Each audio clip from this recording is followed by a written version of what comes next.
बड़ी खबर बहराइच से है, जहां पर अब बैनामा कराने के दौरान नहीं होगी लोगों से धोखाधड़ी। डीएम की मांग पर शासन ने जारी किए ऐसे आदेश कि डीएम बहराइच की हर ओर हो रही तारीफ। बहराइच में बैनामा कराने के दौरान आए दिन पैसे की लेन देन को लेकर लोगों के साथ धोखाधड़ी हो जाती थी। खाते में पैसा भेजने की बात कहकर बैनामा तो करा लिया जाता था, मगर विक्रेता के खाते में पैसे नहीं पहुंचते थे। ऐसा ही एक मामला पयागपुर तहसील दिवस में डीएम डॉक्टर दिनेश चंद्र के सामने आया था, जिसमें एक मंदबुद्ध युवक रामराज को इलाज कराने के बहाने कुछ लोगों द्वारा अपने साथ सब रजिस्ट्रार ऑफिस ले जाया गया, जहां पर उसके साथ जालसाज कर बैनामा करा लिया गया था और पैसे खाते में भेजने की बात कही गई थी। बगैर खाते में पैसे भेजे ही जमीन जालसाजों द्वारा एक महिला के नाम करा दिया गया था। इसी दौरान डीएम ने जांच के आदेश दिए थे। वहीं दूसरा मामला भी इसी तहसील से सामने आया था, जिसमें जैतूना के साथ भी धोखाधड़ी हुई थी। इन सब मामले में को लेकर खुद ही डीएम डॉक्टर दिनेश चंद्र द्वारा कलेक्ट्रेट में स्थित सब रजिस्ट्रार ऑफिस पहुंचकर जांच पड़ताल की थी। वहीं इन दोनों मामलों में डीएम के आदेश के बाद दो विभिन्न मामलों में 7 लोगों के विरुद्ध गंभीर धाराओं में मुकदमा दर्ज किया गया था। वहीं इसको लेकर डीएम डॉक्टर दिनेश चंद्र द्वारा महानिरीक्षक निबंधन उत्तर प्रदेश को पत्र लिखकर मांग की गई थी कि जब तक विक्रेताओं के खाते में पैसे नहीं मिल जाते या उपनिबंधक द्वारा इसकी जांच पड़ताल नहीं कर ली जाती, तब तक बैनामा न किया जाए।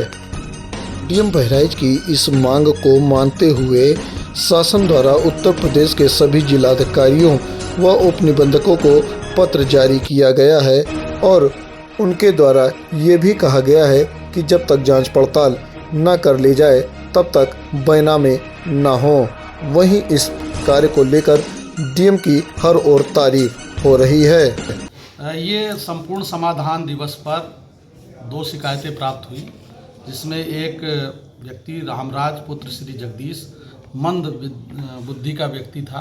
उसने ये आरोप लगाया कि मुझे उसके भाई ने कि मुझको लेकर आए और मेरा बैनामा बिना प्रतिफल दिए कर दिया गया है। उसमें जो बैनामे में लिखा गया था इस खाते में पैसा दिया गया है, उसकी फिर हम लोगों ने जांच कराई तो उसमें ना तो वो खाता उस व्यक्ति के नाम था, ना उसकी पत्नी के नाम था, किसी थर्ड पार्टी का था, और उसमें भी पैसा ट्रांजैक्शन नहीं हुआ। ऐसा ही एक अन्य प्रकरण आया। दोनों प्रकरणों की जांच करते हुए पुलिस अधीक्षक ने इसको संज्ञानित किया और उसमें एफआईआर भी दर्ज हुई। हमने संपूर्ण प्रकरण को शासन को संदर्भित किया कि जो व्यवस्था पूर्व में भी थी कि पैसे को प्रतिफल मिला है नहीं मिला है विक्रेता को, इसकी जांच करने की, लेकिन वो मौखिक कर लेते थे। बाद में हम लोगों ने शासन को अवगत कराया कि इसके संबंध में लिखित साक्ष्य प्राप्त करने का भी अधिकार उप रजिस्ट्रार को हो, जिससे कि इस प्रकार की शोषण से बचाया जा सके। तो ये मैंने 12 जनवरी को पत्र भेजा था महानिरीक्षक निबंधन को और इसकी प्रतिलिपि प्रमुख सचिव साहब को की थी। प्रमुख सचिव साहब से वार्ता भी हुई, उन्होंने इसको बहुत ही संज्ञान लिया। तत्काल संज्ञान लेकर इस शोषण की व्यवस्था को दूर करने के लिए प्रयास किया और सर्कुलर जारी किया गया, जो संपूर्ण प्रदेश में जारी है। व्यवस्था पहले से भी थी, लेकिन उसमें थोड़ा सा अस्पष्टता थी। अब शासन ने इस व्यवस्था को स्पष्ट करते हुए ये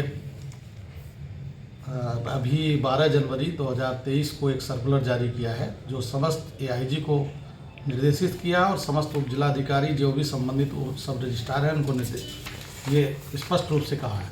इसमें लिखा है कि बैनामा करते समय केवल मौखिक साक्ष्य के आधार पर प्रतिफल को न माना जाए, अपितु वो प्रतिफल वास्तविक रूप से खातों में ट्रांसफ़र हुआ है या नहीं हुआ है, उस व्यवस्था को भी जांच की जाए और तभी बैनामा किया जाए। तो ये जो महाजनी प्रथा थी, जिसमें या शोषण की जो प्रथा थी, या आप ये कह सकते हैं कुप्रथा थी ये, कि कोई गरीब व्यक्ति जिसको लिखना पढ़ना नहीं आता है और उसके बैनामे में लिखा लिया जाता था कि इस खाते में पैसा चला गया नहीं गया, वो उस पर अंकुश लगेगा, उसको देखा जाएगा और साथ ही जो भी विक्रेता होगा उसको उचित जो प्रतिफल नियत है वो प्रतिफल उसको मिलेगा। तो ये एक प्रकार से बहुत क्रांतिकारी कदम माननीय मुख्यमंत्री जी ने और प्रमुख सचिव महानिबंधन ने उठाया है और महानिरीक्षक निबंधन का ये पत्र सभी प्रदेश के समस्त अधिकारियों को सर्कुलेट किया गया।